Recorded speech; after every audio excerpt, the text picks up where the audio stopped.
السلام علیکم ورحمۃ اللہ وبرکاتہ۔ بسم اللہ الحمد للہ والصلاة والسلام علی رسول اللہ ومن تبعہ ووالاہ وبعد۔ محترم ناظرین و سامعین، اسلامی بھائیو دوستو، ادارے کی ذمہ داری کئی طریقوں سے ہوتی ہے۔ انسان پر اداروں کی ذمہ داری کئی طریقوں سے ہوتی ہے۔ ان میں سے ایک طریقہ یہ بھی ہے کہ آپ اس اساتذہ کے ساتھ ساتھ طلباء کے ساتھ کیسا سلوک رکھتے ہیں، کیسا برتاؤ رکھتے ہیں، طلباء کے کھانے کا، طلباء کے رہنے کا، طلباء کے دوا دارو کا، طلباء کی پڑھائی لکھائی کا خیال رکھتے ہیں یا نہیں۔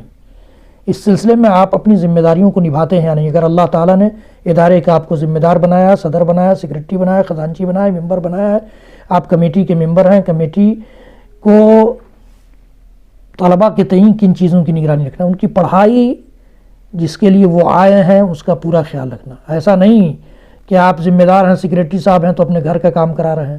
آپ سیکرٹری صاحب ہیں تو کہہ دیجئے کہ مدرسہ کا سبزی جا کر خرید کے لے آؤ۔ آپ سیکرٹری صاحب ہیں، کہہ دیجئے کہ جاؤ سائیکل لے کر کے مدرسہ کا یہ کام کر کے آؤ۔ نہیں، آپ نے اس کے لیے اس کو نہیں بلایا ہے، چاہے آپ اس کو فی لے کر کے پڑھا رہے ہوں، چاہے بغیر فی کے پڑھا رہے ہوں۔ میں اس سے قطع نظر بات کر رہا ہوں۔ آپ نے پڑھانے کے لیے بلایا ہے، صرف پڑھانے کا کام کیجئے اس کے ساتھ۔ اس کے کھانے میں کوئی کمپرمائز مت کیجئے۔ جو آپ جس طرح سے لاتے ہیں کھانے کے نام پر بچوں کے، اس طرح سے کھلائیے، یا آپ فیس جس طرح سے وصولتے ہیں اسی طرح سے کھلائیے۔ یہ نہیں کہ فیس بھی وصول رہے ہیں، چندہ بھی کر رہے ہیں اور کھلا رہے ہیں کچھ نہیں۔ ان کی کھانے کی، ان کی صحت کی ذمہ داری آپ کی ہے، ان کی تندرستی کی ذمہ داری آپ کی ہے۔ کوئی بچہ بیمار ہے تو اس کا علاج کرائیے یا اس کے گارجین کو خبر کیجیے۔ یہ ادارے کے ذمہ داران کی پر یہ فریضہ بنتا ہے، جو بھی ذمہ دار ہو، پرنسپل ہو، سیکریٹری ہو، صدر ہو، جو بھی ہو۔ اسی طرح سے ان کے کھانے پینے، رہنے سہنے، ان ساری چیزوں کی نگرانی آپ کی ذمہ داری ہے۔ اگر آپ ان ذمہ داریوں کو نہیں ادا کر سکتے ہو، آپ استعفیٰ دیجئے اور دوسرے کو موقع دیجئے۔ کسی ایسے آدمی کو لا کر وہاں بیٹھائیے جو ان چیزوں کی نگرانی رکھتا ہو۔ یہ ہمارا دینی فریضہ ہے۔ اللہ تعالیٰ ہم سے پوچھے گا، الا کلکم راع وکلکم مسئول عن رعیتہ۔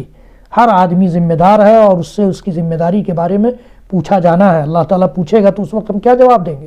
کہ ہم دکاندار تھے، ہمارے پاس وقت نہیں تھا، ہم جاب میں تھے، ہمارے پاس وقت نہیں تھا۔ تو وقت نہیں تھا تو آپ نے ذمہ داری لی کیوں؟ کیا مجبوری تھی بھائی؟ صدر دکھانا تھا کسی کو کہ میں صدر ہوں، مہر لگاتا ہوں، سائن کرتا ہوں۔ سیکریٹری کا مہر میرے نام کا لگتا ہے۔ معاف کیجیے گا، یہ ذمہ داری کا تقاضا نہیں ہے۔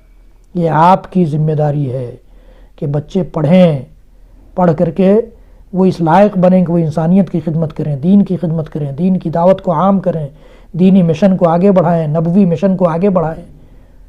اسی میں اگر آپ خیانت سے کام لے لیتے ہیں تو پھر اللہ تعالیٰ کو کیا منہ دکھائیں گے؟ تو ذمہ دارانہ رویہ یہ ہے کہ ہم طلباء کے ساتھ اچھا برتاؤ کریں، اچھا سلوک کریں، اساتذہ کے ساتھ بھی اچھا سلوک کریں۔ اللہ تعالیٰ ہمیں کہنے سننے سے زیادہ عمل کی توفیق دے۔ وصلی اللہ تعالی علی نبینا محمد وعلی آلہ وصحبہ وسلم، وآخر دعوانا ان الحمد للہ رب العالمین۔ والسلام علیکم ورحمۃ اللہ وبرکاتہ۔